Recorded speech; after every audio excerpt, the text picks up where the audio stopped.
Hey y'all, peace. Welcome to another chit chat. This is going to be a really quick one. I just wanted to mention a few things that have been on my mind today.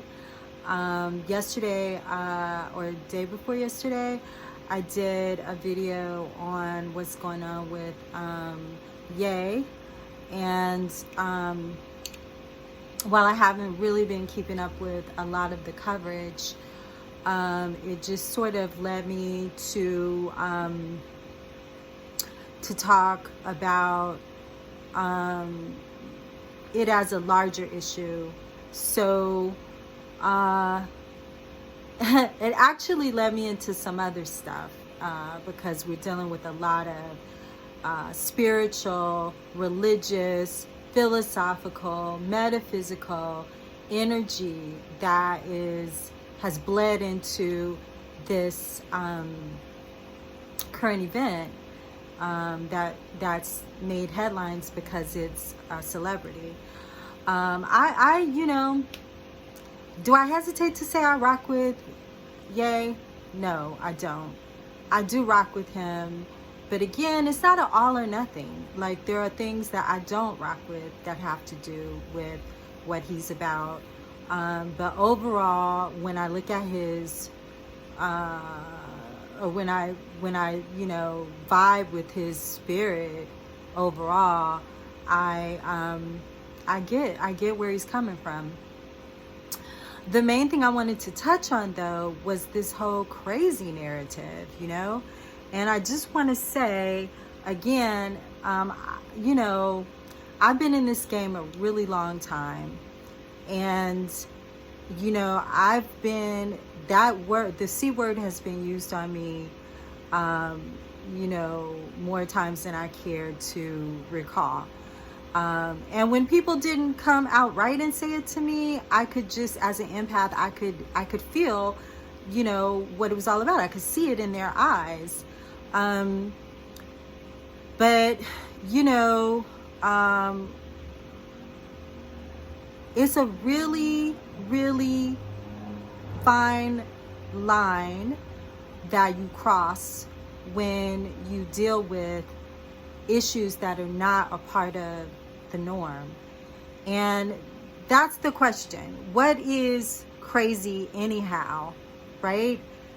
It's just a departure from the norm, from what everybody else, is in alignment with. And, we've heard this a million times in a million different, formats, whether it was stories or, teachable stories, mythologies, anybody who has so-called knowledge. And now that we're in an era of, post-internet, we really should know better. We really should know better that, because we have so much information that we've gained. So we know that crazy is not something that is, actually legit in the way that it's been presented to us. Are there some people, again, even the people who are far left on the spectrum of being out of touch with reality. But again, what is reality? We understand time travel and quantum, science. So even reality, we're building and creating realities. We have the power to do that individually and collectively. So why are we still sticking ourselves back in a box that we've jumped out of several times? We need a new word, because crazy is not a good word. Okay, we need a word.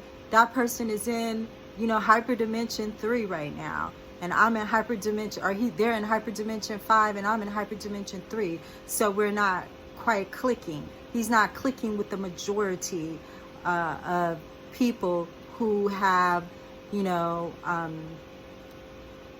who have landed and are hovering in hyperdimension 3 right now. But stop using that word crazy, because it's not You know, when you hit your kundalini, when I hit my kundalini 20 plus years ago, you know, that was, and it was written that, especially back then, before the frequencies had been, you know, jump started by the hyper waves that were coming from, you know, the galactic core, from, you know, a lot of the DNA feeds that we were getting collectively. It was a lot harder back then, just like it's going to be easier for younger kids because it's anchored in the DNA. So when people used to get their kundalini jump started, you know, or fed, it was even written that it could send you into neurosis. It could send you into, quote unquote, you know, neurosis, because we hadn't, you know, we weren't collectively as opened. But I just really resent that phrase, that term, and everything it connotates, in the way we're still like using it to bang on people, you know? As much anti-normality stuff that we've, as a culture, collective, you know, culture, have fallen into, why would we allow people to continue to use that word to describe people who disagree with what is a common, you know, collective, agreed reality? That's not even making sense. That's groupthink. That's going back into somebody, you know, pushing the buzz button, you know, to make everybody like realign to the standard. And it's like, you know, the groupthink has really not been taken seriously, it appears. The other thing that I know I always say I'm gonna come on and talk about this or that.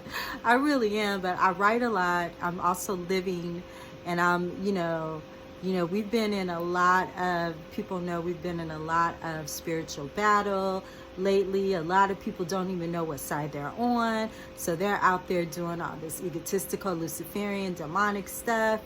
And, you know, a lot of us who are earth angelic, star seeds, whatever the hell you want to call us, we stand in the gap, and we, you know, we do warrior work too, in different types of ways. You know, we create new, you know, there's good witches and bad witches. Some of us are creating new paradigms. Some of us are taking mirrors, etheric mirrors, and shining them back on the people who are sending, you know, the people who you know, I don't want to like excuse them by saying they don't know any better, but nobody knows any better who's doing what they're doing on that side. Very few.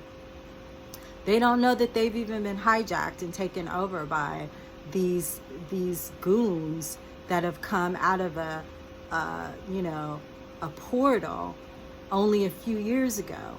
And especially those who've been children who got captivated by a lot of the micro frequencies that are in the music, that have been programmed, socially engineered into the culture, and that have been formatted through the trauma, you know, for and the licentiousness, you know, lower chakra abuse through hypersexuality that is separated from the heart chakra. Oh man, I'm really stepping on it today. I don't even mean to. But I'm saying that to say I've really been busy, you know, and I mean the channel is not even growing yet, but I'm getting in there just to dump a few things for when we really need to start talking about things, and you know, opening up more crucial conversations. you ain't seen nothing yet, honey. And I don't just mean me. I mean all of us who are slated to do this work. But yeah, oh my God, I was thinking the trauma culture, as I mentioned, you know, it's all about sacrifices, you know, it's all about human sacrifice. And again, that's what a lot of these people who are caught up doing this dumb shit. I said it. Like, some of you are doing dumb shit. Like, you know, I know some of you are coming to my channel, like looking at what I'm talking about, because I see you in the non-3D world. Like, I'm not stupid, you know, and I'm just on one right now. And I'm not even really on one because I don't get on one about this stuff, because I understand. And again, we're reflecting this energy back, and then putting light into it to give you the opportunity to change and upgrade. Because if you stay this course, you know, I mean, you know, we don't even need to go that route. But some of you just, you know, you're gonna stay the course, and some of you will, you know, will revisit the dumb shit you've been doing once it hits you back. So, hopefully your hearts will open. I don't feel like putting these glasses on. That's why I'm doing it. I know I look silly. Okay, let's see. We have,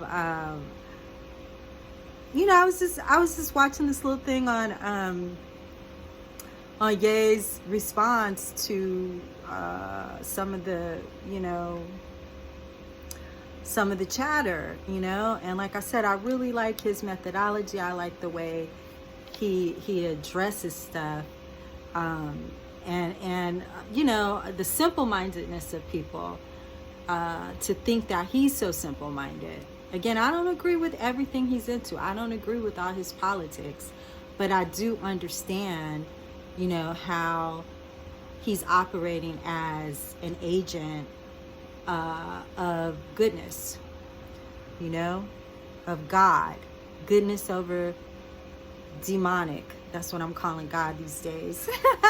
That's mine. Goodness over demonic, God.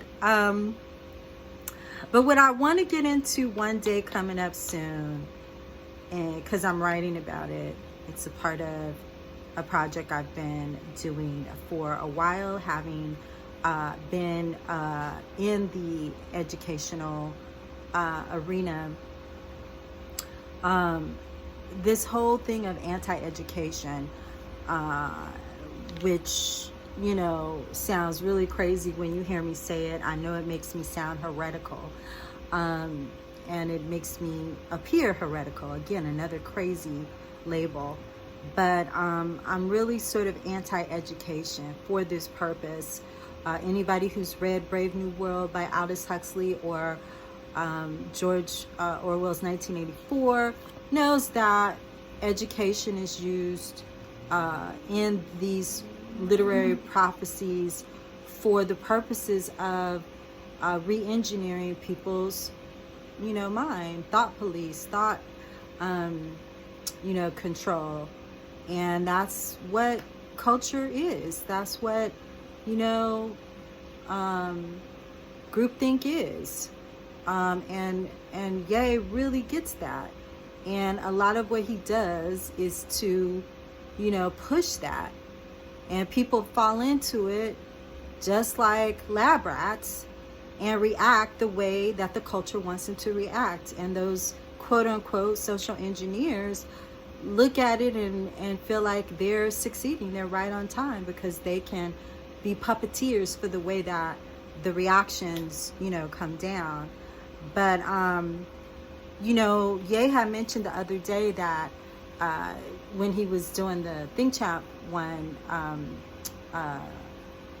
interview, that he was dyslexic. He and Nori both said that they were dyslexic. And he was, you know, he talks about not having read books, and most people would think, oh, that's why you're so ignorant. But I get it, because as someone who has 3 graduate degrees and a PhD, I might erase that part. It's true though. and who used to be an intellectualist to the hilt, you know, who taught science, who taught physics at one time.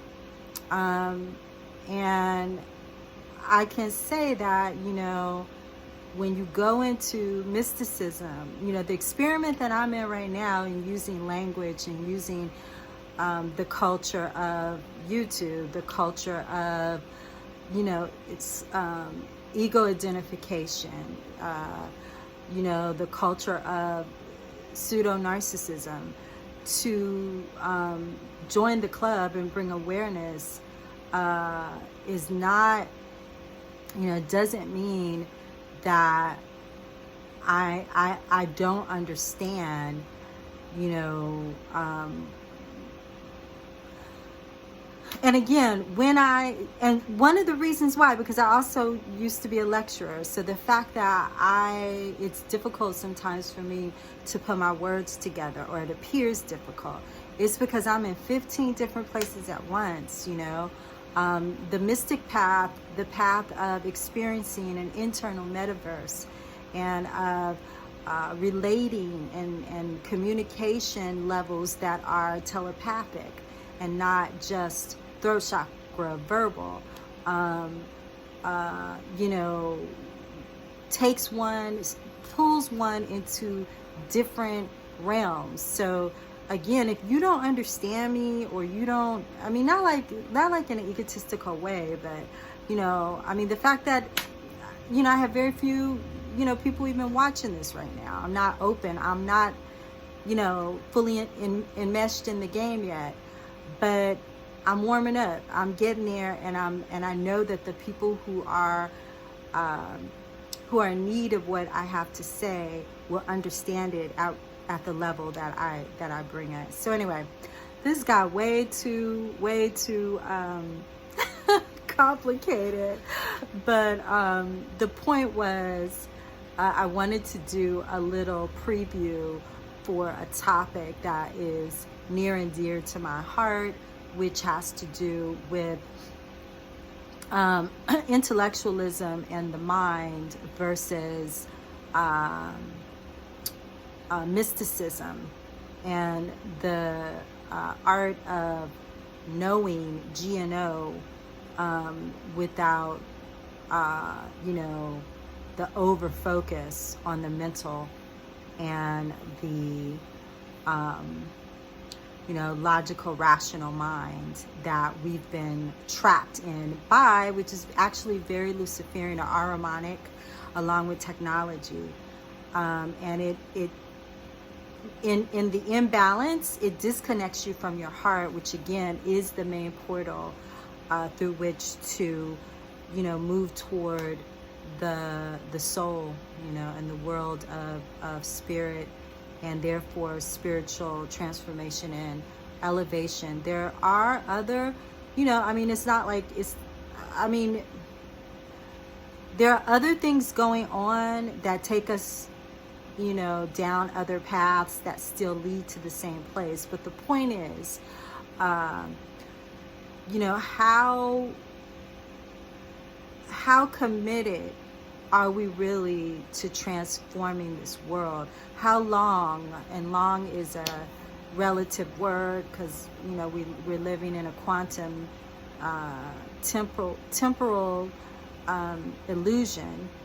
So, but the point is, you know, I've asked this for many years, like, because I'm obviously a very impatient ego identity, that even though I realize at the higher level that everything happens in divine timing and there's a purpose for it all, I just, you know, don't understand why we would want to prolong our revelation and our ascension process of, you know, imagine living in a world where, because our hearts are aligned and our spirits are evolved, that all this stuff that we want to entertain ourselves with, all of the self-love and the genuine self-love and the you know, the expression, the self-expression and manifestation could all occur so much quicker because we're in alignment with, you know, the proper, I don't like the word laws, but the proper laws that, you know, are not in alignment or out of alignment with, you know, righteousness, you know, because the Ahrimanic Luciferian malalignment is what creates, you know, the negative chaos. You know, there is a chaos that is positive, but the negative chaos is a chaos that is chaotic for the sake of destructive, you know, purposes, you know? So anyway, I'm going way too deep into what I wanted to just come on real quickly and throw at you guys, which again, you know, is really in defense of what I see as Ye's strategy for, you know, pulling people, trying to get them to see, you know, the movement of trying to get them to see how they fall into, how we collectively fall into the groupthink. And I'm not so sure that these aren't these aren't tests for the nanobots that were injected in us during you know what. So maybe this is just one of their testing 1, 2. How well can we snatch people into a mindless groupthink, and get them to turn and get them to hear things that they don't hear when people are speaking, and only hear what we cue them to hear. It's such a game. And again, I'm not even, you know, like, I get what Ye is saying. I don't even think Ye is saying what people are saying he's saying, but I'm not against the subject of his thesis, because, you know, I practice that particular, you know, belief system. So, like, ritually, you know? So, it's not about what is being said. It's about how, you know, the quote unquote powers that be are using what is being said to harness its control over the minds of the masses. And I thought we were past this, but Ye is here to show us that we're not. So we need a little less education, more spiritual, internal, mystical, personal metaverse experience, so that we can, you know, move past this. Are we really here again? So anyway, boy, that was a rant. I didn't mean to rant that much. It's the middle of the day, but just wanted to get it in real quick. Again, as usual, maybe I'll come and clean it up. Most likely I won't, because there's, even though there's 24 hours in a day, me and my sister always say there's really only a good 6 of them that you know, really, that we're really operating out of in our free time. The rest of it is allotted for us. And the Schumann resonance is just sped up a lot of the tick-tock. So anyway, okay guys, thanks for listening. I will join you again shortly. And until then, I hope you have a wonderful, wonderful day and evening. Peace.